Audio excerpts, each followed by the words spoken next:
L'Afrique, avec ses réserves d'or, de diamants, d'uranium et j'en passe, est certainement le continent le plus riche de la planète. Et pourtant, la moitié des gens les plus défavorisés du monde vivent en Afrique subsaharienne. Alors ça va pas vous plaire, hein. Mais la France n'y est pas pour rien. Stop! Il y a des sujets dont on peut parler, et d'autres, il vaut mieux pas. Ah bon? Comme lequel? Par exemple, le conflit. La barbe! La France est un des pays les plus riches du monde alors qu'elle n'a quasiment aucune ressource sur ses terres. Pourtant, la plupart de nos entreprises comme Areva ou Total vendent de l'énergie. Alors je vous le dis tout de go. Hein. C'est un putain de hold-up! Si les pays d'Afrique vendaient et exploitaient eux-mêmes leur production, ils deviendraient les rois du monde. Alors comment on s'y est pris? C'est très simple. Au début de la décolonisation, on a placé des pions à la tête des pays pour servir nos intérêts. Et le jour où ils sont plus d'accord... Bon, monsieur le prince président Bandibou, on vient de découvrir du coltan dans votre pays, j'ai une proposition à vous faire. Je vous propose d'exploiter ces mines à votre place, qu'est-ce que vous en pensez? Mon pays est un pays libre, qui s'est affranchi de tous ses anciens colonisateurs. Je vous propose un contrat sur 100 ans, non renégociable, mais en échange, une belle valise de billets. Ces richesses appartiennent à mon peuple. Il revient à nous seuls d'exploiter ces mines et d'en fait nous développer à la hauteur de nos richesses. Le Caponeria est mon pays et je le gère comme je veux. Attendez, monsieur Tombouctou, si vous êtes ici, c'est grâce à nous. Vous ne seriez pas le premier dictateur qu'on renverse. On est d'accord avec ça ou pas? Vous voulez vous retrouver dans Paris avant des petites tours Eiffel à la sonnette? Attendez, on va prendre une concession sur 100 ans. Par contre, je garde 5% des profits pour moi.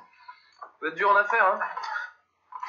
J'ai pas HEC. C'est pas vrai, moi aussi. Voilà, petite signature ici. Eh ben, c'est parfait, ça, monsieur Boubou, les bons comptes, on est bons amis, hein, vous savez ça. Ah, vous venez quand vous voulez. Et quand les colonies ont voulu devenir indépendantes, on leur a dit ok, mais vous nous payez une taxe coloniale. Du coup, les anciennes colonies ont commencé leur indépendance avec une putain de dette envers la France. On leur a mis à l'envers dès le début, hein. C'est le cas d'Haïti, première colonie indépendante qui a complètement été ruinée par cette taxe. Oh yeah, maintenant! Mais vous êtes qui? Je suis le chevalier Bertrand Foutard et j'ai acquis vos impôts pour le Seigneur. Mes impôts. Eh oui, Gredin, vous me devez la dîme, le sens et la gamelle. Vous êtes complètement timbré, on n'est plus au Moyen-Âge. Ne dites pas de sottises, vite canaille, ou je vous transperce. Bon, on fait quoi? Bah, je vais appeler les flics. Et comme si ça suffisait pas, on contrôle aussi leur monnaie, le franc CFA qui est entièrement imprimé en France et qui à la base signifiait franc des colonies françaises d'Afrique. C'est de bon goût les mecs, c'est de bon goût. Bon alors qu'est-ce que je peux faire pour vous?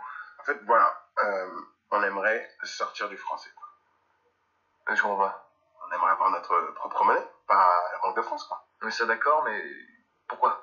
Pour nous développer, pour construire des usines, pour avoir des infrastructures, connaître la croissance, quoi. Mais je vous dis, vous n'avez pas besoin de vous développer, vous. Vous avez le soleil. Eh, c'est quand même bien le soleil. Écoute-moi bien. Il est où mon argent? Tu vas me rendre mon argent? Tu vois, je te gifle. Je te gifle. Par contre, les hommes d'affaires français, eux, ils se font plaisir. Ils investissent à tour de bras.